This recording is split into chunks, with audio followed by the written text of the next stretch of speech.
आज हम कक्षा 7 का अध्याय नंबर 9 पढ़ेंगे।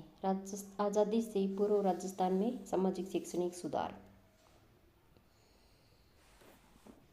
अध्याय नंबर 9। इससे पहले चैनल को सब्सक्राइब करें और शेयर करें।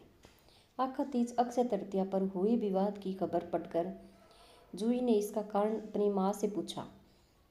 माँ ने जवाब दिया, यह हमारे रीति रिवाजों और परंपराओं का हिस्सा रहा है, पर धीरे धीरे इसमें बदलाव हुए हैं और लोगों की समझ इस दिशा में बननी शुरू हुई है। बाल विवाह है, जाति प्रथा, सती प्रथा, कन्यावध एवं दास प्रथा जैसी प्रथाएं हमारे समाज में प्रचलित थी। प्राचीन काल में समाज में वर्ग व्यवस्था पर आधारित जातिगत स्वरूप विद्यमान था। आपसे पूछे, प्राचीन काल में समाज में कौन सा स्वरूप विद्यमान था? जातिगत, जो श्रम एवं कार्य के आधार पर विभाजन पर आधारित सकारात्मक व्यवस्था थी। श्रम और कार्य के आधार पर धीरे धीरे इसका स्वरूप बदला और यह पूर्ण रूप से जन्म आधारित बन गई। इसमें धीरे धीरे नकारात्मक का समावेश भी हुआ। हम जानते हैं कि समाज का व्यक्ति के जीवन पर सीधा प्रभाव पड़ता है, क्योंकि सकारात्मक व्यवस्था मानसिक को खुलापन देती है और नकारात्मक कई विकृतियों को जन्म देती है। उस समय विवाह संस्था सामाजिक व्यवस्था का एक मजबूत रूप बनी हुई थी। इसी के चलते कुछ परंपराओं और मान्यताओं का सही रूप प्रासंगिकता नहीं बना रखी सका और उसके विकृत रूप ने समाज में अनेक समस्याओं का जन्म दिया, जैसे बाल विवाह, सती प्रथा, जाति प्रथा, कन्यावध, दास प्रथा जैसी कुरीतियां समाज में फैल गई। तत्कालीन सामाजिक सुधारों ने ब्रिटिश सरकार के प्रयासों से इसे दूर करने का दिशा में कार्य किया। सामाजिक सुधार। राजस्थान में सन 1818 से 1947 तक ब्रिटिश शासन का प्रभाव था। आपसे पूछे, राजस्थान में ब्रिटिश शासन का प्रभाव कब से लेकर कब तक था? तो 1818 से लेकर 1947 तक, जब देश आज़ाद हुआ। ब्रिटिश सरकार भी इन सभी मुद्दों को अपनी हस्तक्षेप नीति के चलते सीधी जनता के सामाजिक और आर्थिक मामलों में हस्तक्षेप नहीं कर सकती थी। इसलिए पहले आवश्यक सुधारों से जुड़ी महत्वपूर्ण पक्ष जैसे शिक्षा को लेकर सामाजिक सुधार के क्षेत्र में कार्य करने का प्रयास किया। स्वामी विवेकानंद और दयानंद सरस्वती के प्रयास राजस्थान के लिए बेहद महत्वपूर्ण है। सामाजिक सुधार में किनका नाम महत्वपूर्ण है? स्वामी विवेकानंद और दयानंद सरस्वती। रियासत काल में राजपूताना के विभिन्न शासकों ने भी सामाजिक कुरीतियों को दूर करने का प्रयास किया। सती प्रथा। पहला क्या है? सती प्रथा। सती प्रथा राजस्थान के कुछ क्षेत्रों में प्रचलित थी। मध्यकाल में मोहम्मद बिन तुगलक और अकबर ने भी इस प्रथा को रोकने का प्रयास किया। आपसे पूछे, मध्यकाल में सती प्रथा को रोकने का प्रयास किसने किया? तो मोहम्मद बिन तुगलक और अकबर ने। ब्रिटिश राज में राजा राम मोहन राय के प्रयासों से प्रेरित होकर 1829 ईस्वी में कानून बनाकर लॉर्ड विलियम बेटिक ने सती प्रथा को गैर कानूनी घोषित किया। आपसे पूछे कि सती प्रथा को किसने गैर कानूनी घोषित किया? लॉर्ड विलियम बेटिक ने। वो कब? 1829 में। सर्वप्रथम जयपुर राज्य में जयपुर संरक्षण समिति के प्रयासों से सती प्रथा निषेध कानून पारित किया गया। इसके पश्चात कोटा, जयपुर, मेवाड़ में भी सती प्रथा और उन्मूलन हेतु कानून बनाए गए।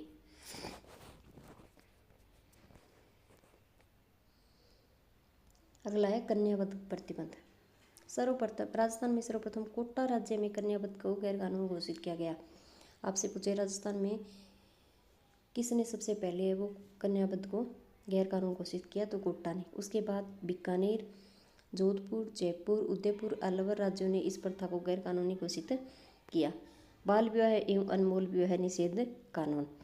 कम उम्र की कन्याओं का उससे अधिक अवस्था से के पुरुष से विवाह करना, अनमेल विवाह तथा अवयस्क बालक बालिकाओं का विवाह कर देना, दोनों ही कुप्रथाएं वो समाज में प्रचलन में थी। इससे बालक बालिकाओं को शारीरिक और मानसिक स्वास्थ्य पर विपरीत प्रभाव पड़ता था, जो प्रगतिशील समाज के लिए उपयुक्त नहीं था। राष्ट्रीय स्तर पर अनमेल एवं बाल विवाह जैसी कुप्रथाओं को रोकने के लिए समाज सुधारक स्वामी दयानंद सरस्वती ने आवाज़ उठाई। आपसे पूछे कि बाल विवाह और अनमेल विवाह के प्रति किसने आवाज़ उठाई, तो स्वामी दयानंद सरस्वती ने। 10 दिसंबर 1903 को अलवर रियासत ने बाल विवाह और अनमेल विवाह निषेध कानून बनाया। आपसे पूछे कौन सी रियासत ने बाल विवाह और अनमेल विवाह से संबंध निषेध कानून बनाया, तो अलवर रियासत ने। कब? 10 दिसंबर 1903 को। दास प्रथा। भारत में दास प्रथा प्राचीन काल से अस्तित्व में थी। राजस्थान में इससे अछूता नहीं रहा। मुगलों के आगमन के बाद इस प्रथा को और बढ़ावा मिला। दासों की संख्या के आधार पर कुल और परिवारों की प्रतिष्ठा एवं उस्ता का आकलन होने लगा था। ये शासक सामंत और धनिकों के यहाँ सेवा शुश्रूषा के लिए रहते थे। इनकी सामाजिक स्थिति अच्छी नहीं थी। इस प्रथा को चाकर या हाली के रूप में समझा जाता था। इसे समाप्त करने के लिए अंग्रेजों द्वारा 1833 में चार्टर अधिनियम को समाप्त किया गया। आगे डाकन प्रथा। डाकन प्रथा निर्मूलन। राजस्थान में कुछ जातियों में स्त्रियों पर डाकन होने का आरोप लगाकर उन्हें मार डालने की कुप्रथा व्याप्त थी। यह अंधविश्वास पर आधारित थी। मेवाड़ और कोटा राज्य में इस प्रथा का प्रचलन अधिक था। आपसे पूछे डाकन प्रथा का प्रचलन कहाँ अधिक था, तो कोटा और मेवाड़ राज्य में। 1853 में डाकन प्रथा की जानकारी मिलने पर एजीजी राजपूताना ने इस अमानवीय प्रथा को प्रतिबंध करने हेतु कानून बनाने के लिए रियासतों के शासकों पर दबाव बनाया एवं कुछ रियासतों द्वारा इस प्रथा को गैरकानूनी घोषित किया गया। शैक्षणिक सुधार।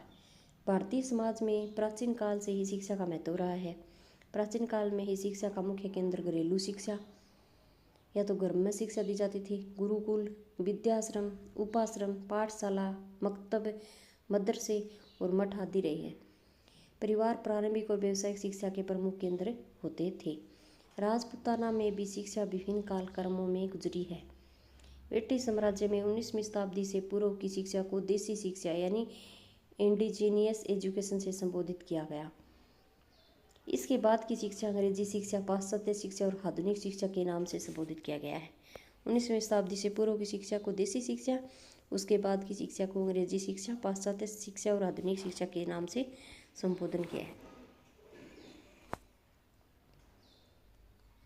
इस प्रकार 19वीं शताब्दी में एक और शिक्षा का प्रारंभिक रूप स्वरूप सामने आया है, तो दूसरी ओर अंग्रेजी शिक्षा का प्रभाव 1819 में आधुनिक शिक्षा का स्कूल अजमेर में खोला गया।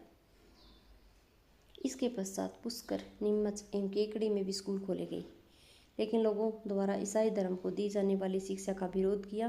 परिणाम स्वरूप ये स्कूल बंद हो गए। 1835 ईस्वी में अंग्रेजी भाषा राजकीय भाषा बनाती है। आपसे पूछे अंग्रेजी भाषा को राजकीय भाषा कब बनाया, तो 1835 में।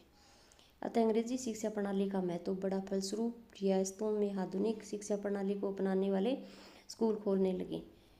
19वीं शताब्दी के अंत तक जैसलमेर को छोड़कर राजपूताना की सभी रियासतों में शिक्षण संस्थाएं प्रारंभ हो चुकी थी। प्राथमिक स्कूल और मिडिल स्कूल क्रमशः हाई स्कूल बने। इनमें सबसे पहले अजमेर का सरकारी स्कूल 1851 में हाई स्कूल बना। रियासतों में हाई स्कूल कक्षाओं की पढ़ाई प्रारंभ हो गई। राजपूताना शासकों, रियासतों के शासकों, राजकुमारों, सामंतों के पुत्रों के लिए अंग्रेजी शिक्षा का पृथक प्रबंध करने के उद्देश्य से सन 1872 में वायसराय लॉर्ड मेयो के नाम पर अजमेर में मेयो कॉलेज की स्थापना हुई। आपसे पूछे क्या अजमेर में मेयो कॉलेज की स्थापना कब हुई? 1872 में, जिसका प्रथम स्तर है वो 1875-76 से प्रारंभ हुआ। पंडित जनार्दन राय नागर ने सभी के लिए शिक्षा के उद्देश्य से 21 अगस्त 1937 में राजस्थान विद्यापीठ की स्थापना की। आपसे पूछे राजस्थान विद्यापीठ संस्था की स्थापना किसने की, तो पंडित जनार्दन राय नागर ने। कब की? 21 अगस्त 1937 में। महिला शिक्षा। 1861 में मशीनरी संस्था कन्या वर्नाकुलर स्कूल प्रारंभ किया। सरकार द्वारा 1866 ईस्वी में पुष्कर, अजमेर, मेरवाड़ा केंद्र शासित क्षेत्र में प्रथम सरकारी कन्या स्कूल खोला गया। आपसे पूछे प्रथम सरकारी स्कूल कौन से क्षेत्र में खोला गया, तो मेरवाड़ा विदेशी रियासतों में महिला शिक्षा को प्रोत्साहन करने के प्रयास हुए। परिणाम स्वरूप उदयपुर, जयपुर, भरतपुर, अलवर, कोटा, झालावाड़, टोंक, बीकानेर आदि रियासतों में कन्या विद्यालय खोले गए।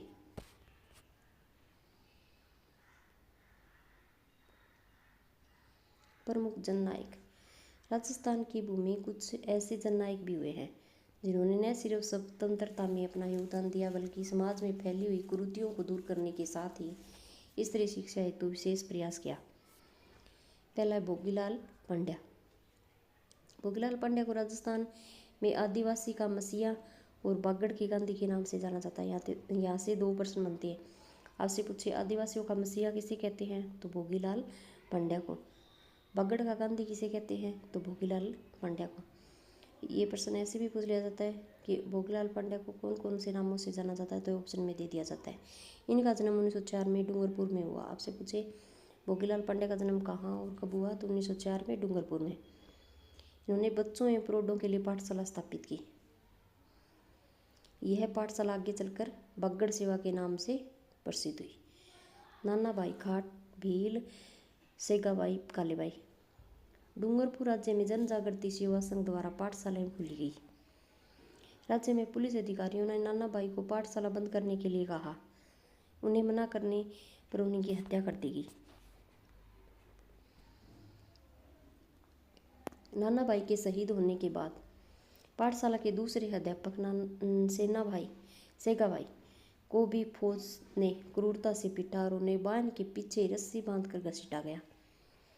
किसी ने इसका विरोध नहीं किया, लेकिन 13 वर्षीय भील बालिका कालीबाई ने, जो खेत में घास काट कर आई थी, भीड़ को चीरते हुए वाहन के पीछे बांधी सेगाबाई की रस्सी की दांतली से काट दिया और उन्हें बचा लिया। वाहन में बैठे फौजी ने कालीबाई पर गोली चलाकर हत्या कर दी। अल्पायु में यह बालिका शहीद हो गई। नाना भाई खाट, सेगाबाई, कालीबाई के त्याग ने शिक्षा की स्थिति को मजबूत करने में महत्वपूर्ण भूमिका निभाई।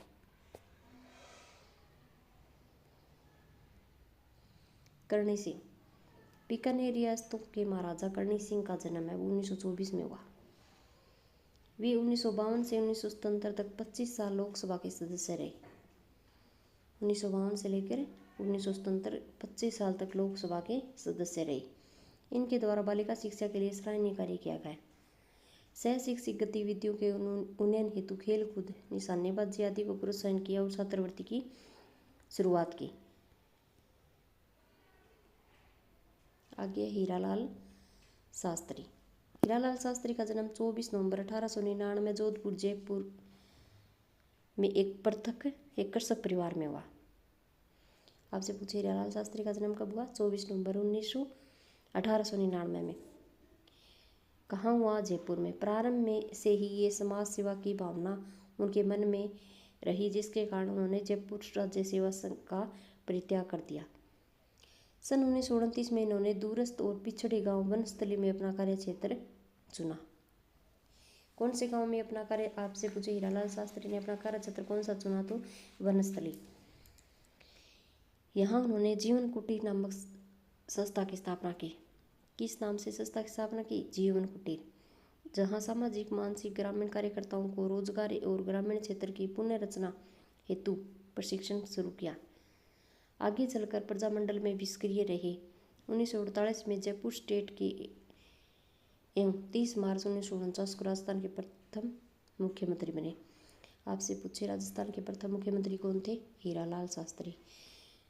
किस समय, 30 मार्च 1949। अपनी पत्नी के साथ मिलकर महिला शिक्षा को बढ़ावा देने के लिए वनस्थली विद्यापीठ की स्थापना की। आपसे पूछे वनस्थली विद्यापीठ की स्थापना किसने की, तो हीरालाल शास्त्री ने।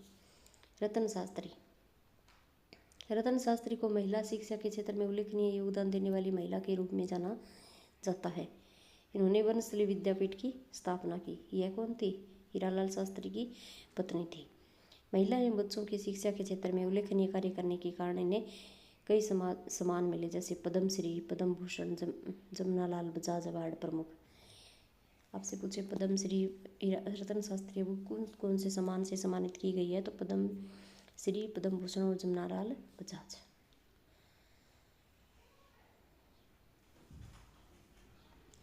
किशोरी देवी।